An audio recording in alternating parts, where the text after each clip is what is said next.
Hi, boys and girls. This week in reading, we're going to be talking about the order in which events take place in a story, and that's called the sequence of the story. With that, we're also going to be discussing summarizing or retelling those events or sequence of the story. So you'll be watching Let's Trade, and then when you're done watching Let's Trade, you are going to return to slide 6 and do the vocabulary work. You may use your magnifying tool as needed.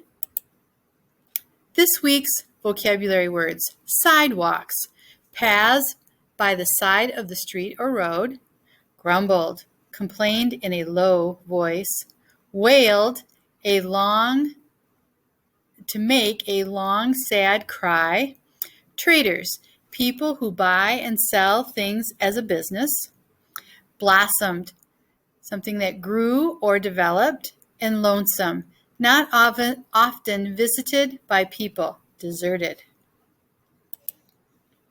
Let's trade. Elizabeth and Danny walked along newly paved sidewalks on a frosty winter morning. Elizabeth wore a hat and gloves, but no scarf. Danny wore a hat and 2 scarves, but he didn't have any gloves. Both of them were freezing.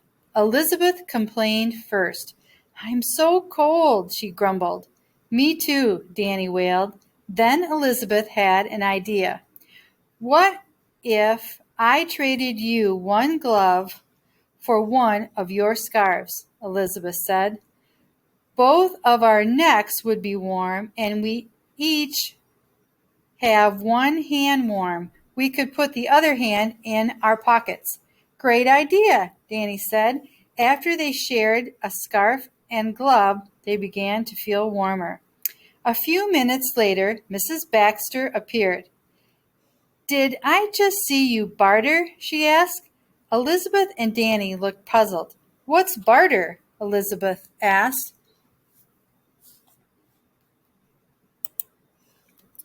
"Barter means trade," Mrs. Baxter explained.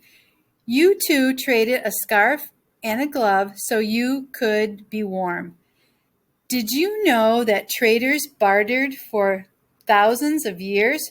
"Really? How?" Danny asked.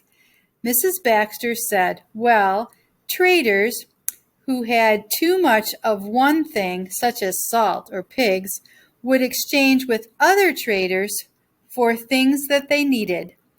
Trading grew and blossomed, but it had problems." "Like what?" Elizabeth asked.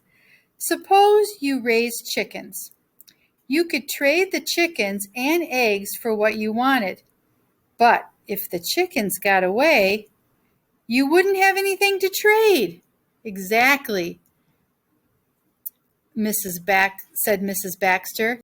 "And you'd be so lonesome without your poultry friends," Danny said with a grin. "Now you see why people began to use paper to trade," Mrs. Baxter said. "Is it true that silver and gold coins were used before paper money?" Danny asked. "Yes, but they were too heavy to carry," Mrs. Baxter said. "People then began to write promises on paper instead of trading coins. That is how paper money got its start." "Wow," said Elizabeth. "But I guess people still trade sometimes the way Danny and I did today." All right, just a short story. Now return to your slideshow and do the vocabulary work. And let's show you that on this slide. I want you to note that at the top of it, it says choose the correct word that answers the question, and then use that word to write a sentence below it in the box. Okay? All right, bye for now.